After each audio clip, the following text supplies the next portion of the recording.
সকাল সকাল অফিসের দিকে রওনা দিয়েছি, বুঝতে পারিস। আজকে যদিও শনিবার, অফিস বন্ধ, তারপরেও একটা যান্ত্রিক ত্রুটির কারণে আমি আমার অফিসের ল্যাপটপে লগ ইন করতে পারতেছি না। এই কারণে অফিসের আইটি যখন ফোন দিলাম, আইটি আমাকে বলল যে অফিসের নেটওয়ার্কে গিয়েই নাকি আমার ল্যাপটপটা লগ ইন করতে হবে। তাই সকাল সকাল বাইকে এক দাগ তেল থাকা অবস্থায় এইরকম তেল সংকটের দিনে আমি অফিসের দিকে রওনা দিয়েছি, বুঝতে পারিস।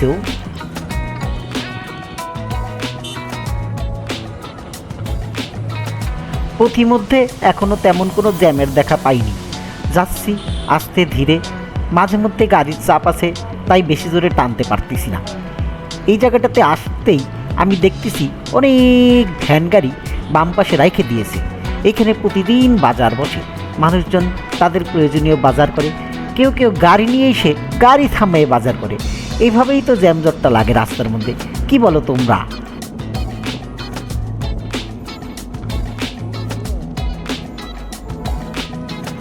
যাক বাবা, পুলিশের গাড়িটা ক্রস করে ফেলেছি, এইবার ভোটানে একবারে চলে যাইতে হবে অফিসে।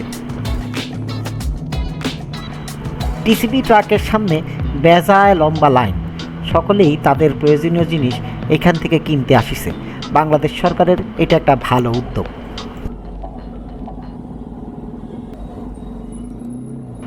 এখন আছি সংসদ ভবনের সামনে, এই যে প্রধানমন্ত্রীর কার্যালয়, এখানেই আছি। এই বাবা, কত বড় বাস! এই যে একদম গোলাপি বাস, গোলাপি প্রজাপতি। যাক, ঢুইকে পড়েছি জিয়া উদ্যানে। এই 1 কিলোমিটার রাস্তা, পুরা পাক্কা 1 কিলোমিটার রাস্তা, টান দিতে হবে। এইখানে শুধু সিগন্যালটা সামনেই পড়ে। ছোটোবেলায় জিয়া উদ্যানে আসতাম নানার সাথে সকালবেলা জগিং করতে, যাকে বলে মর্নিং ওয়াক। এইখানে এসে নানা আর আমি দুইজনে মিলে মর্নিং ওয়াক করতাম। আগে অনেক কৃষ্ণচূড়া ফুল ফুটে থাকতো এখানে।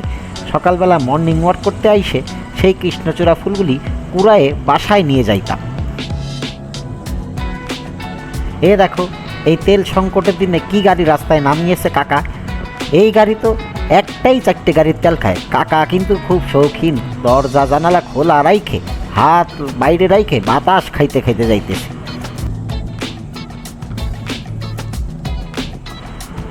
এই ভিডিআর না আর্মি ভাইয়ের মনে শরীর ভর্তি মেলা গরম, হেলমেট খুলে রেখেছে গরমের চোটে।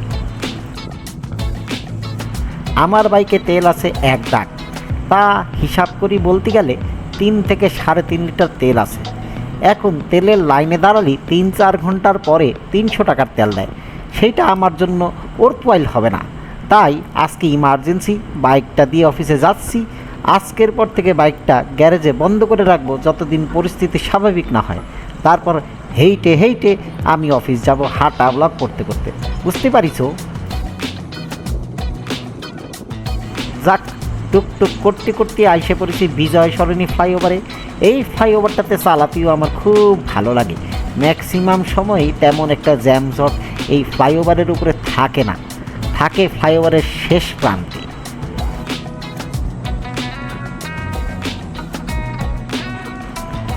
আমি কিন্তু খুব জোরে বাইক চালাই না, তারপরেও কিরাম করে জানি সবাইকে ওভারটেক করে চলে যাচ্ছি।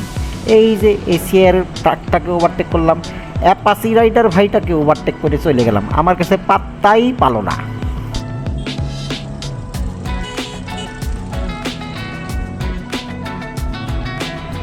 খুব চালাচ্ছ না, দাঁড়াও আমি আসতেছি।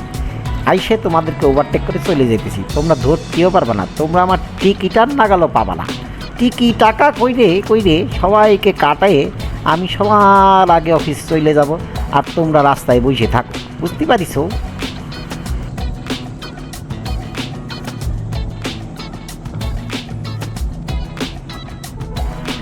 কালকে থেকে বাইক আর বার করব না, যেহেতু তেল একদমই শেষ। ইচ্ছা করলে বুধবারেই আমি তেল ফুল ট্যাঙ্কি করে রাখতে পারতাম, কিন্তু 1 ট্যাঙ্কি তেলে কি সারা জীবন যাবে সেই নীতিতে আমি নাই, তাই তেলও ভরি নাই। এখন কালকে থেকে হাইটে হাইটে অফিস যাব। কিনেছি 1 জোড়া জুতা কিনেছি নতুন করে, আর একটা ট্রাউজার কিনেছি, সাথে একটা গেঞ্জি। ট্রাউজার জুতা আর গেঞ্জি পরে হাঁটা ধরবো, ব্যাগের মধ্যে থাকবে ইস্ত্রি করা শার্ট প্যান্ট। অফিসে গিয়ে সেগুলো বদলে তারপর অফিস করব।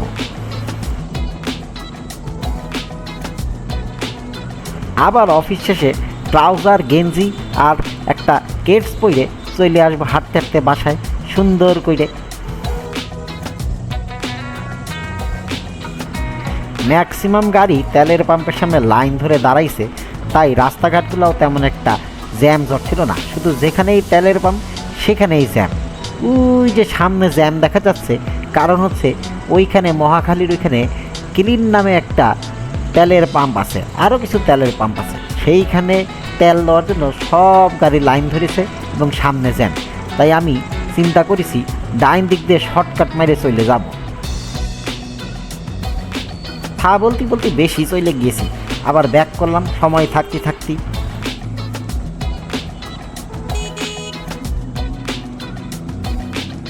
বাংলার টেসলাওয়ালারা তো ভালোই করতেছে, তারা শুধু বিদ্যুতের উপর দিয়ে চলে যাচ্ছে, পায়ের উপর পাও দিয়ে রিক্সা চালিয়ে বেড়াচ্ছে।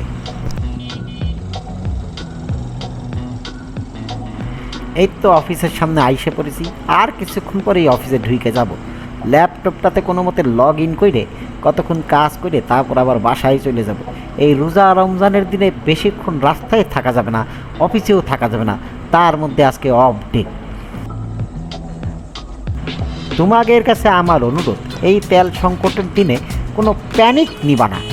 যদি পারো হাইটে চলো, রিক্সায় চলো অথবা সাইকেলে চলো, কিন্তু এই 3-4 ঘন্টা তেলের লাইনে দাঁড়িয়ে 300 টাকা তেলের জন্য কারোর সাথে মারামারি করবে না।